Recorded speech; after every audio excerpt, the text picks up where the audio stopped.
Bonjour les amis, j'espère que vous allez bien. Je suis Pascal Trépinguil à Macunzang. On est au Brésil, dans l'état de Bahia. Vous savez qu'on interfère maintenant dans tout l'état de Rio de Janeiro, à Paraty, à Rio de Janeiro même, et puis vers Búzios, et on intervient ici à Bahia sur plusieurs lieux, au moins 4 lieux. L'univers est basé par deux forces. Il est basé sur deux forces. Une force de construction et une force de destruction. Et on a vu au cours des différents cours ces dernières années, et on va le voir encore plus dans le cours de Gnose chrétienne qui va commencer en décembre, eh bien qu'il y a des forces de construction dans l'univers, il y a des forces de destruction. Toutes les forces de construction, elles nous invitent à vivre une vie collective. Le bouddhisme appelle ça l'interdépendance. Nous sommes tous interdépendants. À l'instant, vous êtes dépendants comme moi de cette mobilette qui passe. C'est ça l'interdépendance, on dépend tous des uns des autres. Et puis il y a une autre force qui est la force de l'individualisme. Et la force de destruction, elle est toujours individuelle. Un individu est toujours très destructeur alors qu'une collectivité est toujours constructrice. Quand vous voulez construire une maison, c'est mieux d'être à plusieurs. Quand vous voulez mener un assassinat, une guérilla, c'est mieux d'être tout seul. Tout le monde sait ça. D'ailleurs, dans les armées, on a en règle générale peur des individus qui vont s'autonomiser du groupe et qui vont commettre des perversités en tant qu'individus et entraîner d'autres personnes avec eux, voire toute l'armée. Donc on voit que dans la nature, il y a ces deux forces. Au niveau politique, eh bien, nous avons aussi des forces de construction. C'est généralement les forces collectivistes.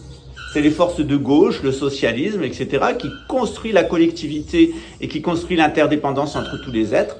Et puis il y a des forces de destruction qui sont les forces individualistes et principalement, c'est la droite. La droite, elle est basée sur le capitalisme et elle a généré une invraisemblable destruction environnementale au nom, eh bien, de l'égoïsme individuel. Or, on s'aperçoit que dans les régimes collectivistes, eh bien, il y avait aussi des forces de destruction avec les camps de concentration. On s'aperçoit que dans les régimes capitalistes, il y a aussi des forces de construction avec des personnes qui sont capables de construire des choses merveilleuses et faire des sociétés démocratiques, des sociétés libres, des sociétés libérales. L'un et dans l'autre, le lama Sébastien dirait, eh bien, c'est le yin dans le yang dans le yin. Dans le bouddhisme, on va systématiquement chercher une voie du juste milieu. Mais il y a une mobilette qui passe, soit je vais refaire ma vidéo, soit, eh bien, je vais la laisser comme ça et vous contribuer collectivement à la nuisance du bruit de mobilette. C'est un choix. Dans le bouddhisme, on essaye de trouver la solution entre les deux. C'est-à-dire qu'à la fois, on ne refait pas la vidéo, à la fois, on ne fait pas subir aux autres la mobilette, on en fait un instrument d'éducation. L'intégralité des événements de notre vie sont des instruments d'éducation. Pour vous donner un exemple, je vais vous montrer dans la commune où je suis. Vous allez voir que tout le temps du président Lula, on a construit beaucoup d'infrastructures. On a construit beaucoup de services collectifs, beaucoup de services publics, on a beaucoup assisté les gens. Et puis ensuite est venue l'ère du libéralisme avec le président Temer et le président Jair Bolsonaro. Et vous allez voir dans quel état c'est-à-dire qu'il y a des individus pervers qui sont venus tout piquer, tout détruire. Et c'est vraiment ces deux tendances, on les a à l'intérieur de nous. Est-ce qu'on reste dans la connaissance qu'on est à la fois une collectivité et à la fois on est des individus, ou est-ce qu'on va rester dans l'ignorance, c'est-à-dire qu'on va être dans une société collectiviste qui ignore les individus, ou est-ce qu'on va être dans une société capitaliste qui ignore la collectivité? Comme d'habitude, c'est la voie du juste milieu, la voie entre les deux. Rien de mieux que vous donner un petit exemple de ce qui s'est passé ici à Agua Vermelha. Voilà, pour vous donner un petit exemple de ce qui se passe ici. Donc ici, on a un bâtiment communal, on a une très belle place des sports qui est ici. Et puis, elle a été construite à l'époque du président Lula, une ère de grande collectivisation. Et puis ensuite, eh bien, c'était devenu l'ère du libéralisme, l'ère de l'individualisation. Et vous allez voir dans quel état c'est. Je vais tourner la caméra. Voilà, regardez dans quel état c'est. Donc il y a des individus qui se sont saisis des portes. Il y a des individus qui se sont saisis des éviers. Il y a des individus qui se sont saisis ici des volets roulants. Voilà, ici aussi, ils se sont tous saisis dessus, même du toilette, tout a été emporté, tout a été détruit, voilà. C'est le règne de l'individualisme où la collectivité a été dépouillée, regardez dans quel état c'est. Évidemment, la solution, c'est pas le collectivisme absolu, puisqu'il va détruire les individus. Les régimes socialistes ont amené beaucoup de personnes dans les camps de concentration, que ce soit le national-socialisme, le socialisme russe, le socialisme vietnamien, le socialisme chinois, etc. Le socialisme américain aussi. Tout ça, ça a été des camps. Sous Roosevelt, on a mis des millions d'Américains dans des camps pendant la Deuxième Guerre mondiale, en particulier des Japonais. L'individualisme n'est pas non plus la solution absolue, parce que l'individualisme absolu amène à nier la collectivité, et c'est un système de ghetto. Et ce système capitaliste, il a amené à la persécution des Juifs dans les camps de concentration, il a amené à la persécution des pauvres, et actuellement on est dans un vaste programme où même Jacques Attali, le président de la République, nous dit qu'il y a 7 milliards de pauvres sur Terre qui sont devenus inutiles, puisque dans son quatrième Reich, le quatrième Reich des riches, ils veulent vivre à 500 millions. 120 millions de personnes qui seraient des super riches devenus immortels, et qui vivraient avec la technologie d'un corps régénéré en permanence par des nanotechnologies, une intelligence artificielle qui augmenterait leur capacité mentale. De l'autre côté, 380 millions d'esclaves qui n'accéderont jamais à ces 120 millions et qui vivront dans la peur panique et de faire partie des 7 milliards. Et puis 7 milliards de pauvres qu'on va avoir à l'usure pour s'en débarrasser. C'est évident que ça se terminera un jour par un gouvernement mondial équilibré, démocratique, qui mettra en place des règles, qui dominera le système financier, ne sera pas dominé par lui. Tout ça aura lieu. Les plus jeunes dans cette salle le verront. Comme il y a une monnaie européenne, il y aura une monnaie mondiale, il y aura un revenu minimal mondial. Tout ça existera. À mon sens, l'humanité va se diviser en 3 catégories. Les nomades de luxe, qui disposeront de tous les outils de la liberté, dont on vient de parler, y compris de la liberté génétique, de devenir un autre. Ceux-là, ils vont être peut-être 100 à 150 millions, ils auront tous les moyens du mouvement absolu, déraciné, libre, mais la liberté, le déracinement sera un luxe et non pas une souffrance. À l'autre bout, il y aura 5 à 6 milliards de nomades de misère qui seront obligés de bouger de la campagne à la ville, d'une ville à l'autre, simplement pour trouver à manger. Et au milieu, il y aura une catégorie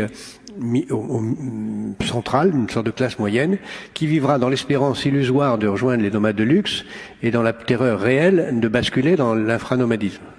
Et qui les regardera les uns à la télé dans les journaux qui leur montrent la vie des nomades de luxe et qui, à la télé, se réjouira de voir le spectacle de la misère des autres en se réjouissant de ne pas en être. Ça, c'est les 3 catégories qui sont en train d'apparaître. Un petit exemple ici du rapport entre les deux. Au fond, ici, du paysage, vous avez une forêt, c'est la forêt primordiale. Et puis ici, vous avez la culture de la vache. Et la culture de la vache, elle a amené des clôtures, elle a amené des parcelles, elle a amené des constructions de maisons, et puis elle a amené de la destruction environnementale. Et ce processus-là, il n'a pas seulement eu lieu au niveau collectif, il a eu aussi lieu à l'intérieur de nous et en particulier sur notre système. Dans les différentes découvertes que vous allez faire dans notre temple, et c'est pour ça qu'on appelle ça la culture blanc vaché, la culture de la vacherie, on s'aperçoit que la culture de cet animal, la vache, qui a l'air très sympathique comme ça avec ses petits veaux, en réalité c'est une culture qui est bâtie sur la souffrance de l'animal. Et la consommation de ce genre de viande va avoir de très graves conséquences sur votre système vagal. Et à force de consommation de viande, à force de consommation de fromage et de lait, de vache, vous allez réactiver vos gènes néandertaliens. Ces gènes néandertaliens, on les a hérités, nous dit la Bible, du frère de Noé, qui était rentré dans l'arche. C'était un néandertalien, c'est ce que les Juifs appellent un goy, les goïms, les hommes animaux. Et puis ces gens-là, ils sont des caractéristiques qui ont été découvertes par la science moderne. Le professeur Didier Raoult a fait une excellente étude avec une publication scientifique sur les gènes néandertaliens et leur implication dans 3 points extrêmement clés. Le premier point, c'est que ces gènes-là, ils détruisent notre immunité. Donc notre immunité s'affaiblit. Si vous avez des gènes néandertaliens, vous avez une immunité beaucoup plus faible. Et cette immunité faible, elle est entretenue par la consanguinité et elle est entretenue par les abus sexuels. Sur la base de cette consanguinité, de ces abus sexuels, vous allez avoir une deuxième caractéristique qui est la confusion mentale. Vous allez devenir complètement schizophrène. C'est le règne de la schizophrénie. On devient complètement individualiste. Soit on se soumet, soit on soumet les autres. On n'arrive plus à avoir une vision d'ensemble. On devient de plus en plus confus. On va faire usage de drogues, en particulier d'antidépresseurs, pour les personnes qui ont du mal à vivre en collectivité. Et pour les personnes qui ont du mal à s'individualiser, ça sera la cocaïne ou les drogues dites illégales. Et puis il y a encore un troisième aspect, c'est que la propension à la violence est extrêmement forte chez les personnes qui ont des gènes néandertaliens. Or, ces gènes néandertaliens, par un accident historique, on les trouve principalement chez les peuples blancs, les peuples européens, dont on voit bien qu'ils ont une immunité beaucoup plus faible. On est mort de la Covid, particulièrement en Europe plus qu'ailleurs, particulièrement en Angleterre, en Italie et en Israël. C'est là où on a les gens qui ont une grande domination des gènes néandertaliens. Et puis on s'aperçoit que c'est quand même des pays où on vit dans une certaine schizophrénie.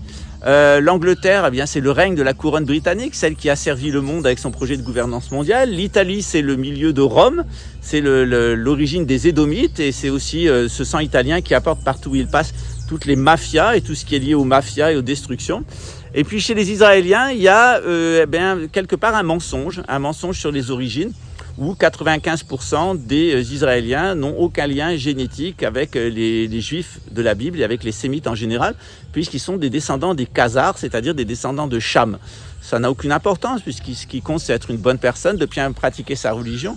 Mais on voit qu'on a là un autre problème, qui est un problème de compréhension de ce qu'est une civilisation et de ce qu'est la sédentarité, et un problème de ce qu'est une nation et ce qu'est le nomadisme. Toutes ces questions, on les traite dans le temple. Je sais qu'elles ne rendent pas tout le monde très content.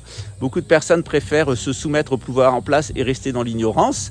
D'eux-mêmes et de la situation dans laquelle on est, un jour, le réveil, pour eux, sera très brutal. Voilà, en tout cas, il n'y a pas de chantage, on n'est pas obligé de s'éveiller, on peut rester complètement ignorant, on peut rester complètement la tête dans le cul tout au cours de son existence, et on peut, puisqu'on a la tête dans le cul, penser que c'est légitime d'enculer tout le monde ou de se faire enculer, parce que la plupart des gens qui sont les petits péteux du système passent leur temps à se faire enculer par le système, et derrière veulent vous enculer dès qu'ils en ont la moindre possibilité. C'est ce qui s'était passé à l'époque de Sodome et Gomorrhe. Et voilà encore un enseignement qu'on a au temple sur l'homosexualité, sur le mythe de Sodome et Gomorrhe. Qu'est-ce qui s'est passé là? Qu'est-ce qu'il faut en comprendre? Vous voyez, c'est extrêmement riche. Quand on prend un cours de gnose, on va interférer dans tous les domaines de l'existence. Ça vous oblige à vous remettre en cause vous-même, ça vous oblige à remettre en cause la vision que vous avez dans le monde dans lequel vous vivez. Et ça remet aussi quelquefois en cause le monde lui-même. Alors vous, est-ce que vous êtes prêts? Est-ce que, comme c'est cette mobilette qui vient de passer, c'est un beau garçon avec une belle jeune fille qui sont sur une mobilette ensemble, sur une petite moto, ils vont très certainement avoir des rapports sexuels, ils vont se marier, ils vont avoir des enfants, ils vont chercher du travail, ils vont regarder à la fois comment ils vont pouvoir jouir l'un de l'autre, comment ils vont pouvoir jouir de la vie, puis en même temps ils vont devoir se soumettre, et pour pouvoir jouir de la vie, soumettre les autres. Dans le bouddhisme, on a fait un autre choix, ni pute ni soumise, c'est le choix de la connaissance. C'est à ce choix que je vous invite, ni être une pute du système, et se montrer comme une véritable pute avec les autres, ni se soumettre au système et vouloir soumettre les autres pour pouvoir trouver sa place dans la hiérarchie édomite et khazar, dans la hiérarchie des prédateurs. Si vous voulez faire ce grand pas, si vous voulez vous éveiller, on vous accueille ici au Brésil. Et puis on vous accueille aussi de façon numérique sur Internet, en ce qui me concerne, jusqu'en juillet 2023. Alors pourquoi pas vous inscrire à un cours de gnose chrétienne et ensuite un cours de gnose maçonnique? Parce que grâce à ces éléments, vous allez comprendre le monde dont vous avez hérité, le monde chrétien, et le monde dans lequel vous êtes en train de vivre, c'est-à-dire le monde maçonnique. Or, ce monde chrétien est devenu anti-chrétien. Et ce monde maçonnique, il est devenu anti-maçonnique, c'est-à-dire qu'il a trahi tous les idéaux de la franc-maçonnerie. Alors, est-ce que vous êtes prêts à vous éveiller? 1, 2, 3, c'est là. Ciao mes cocos.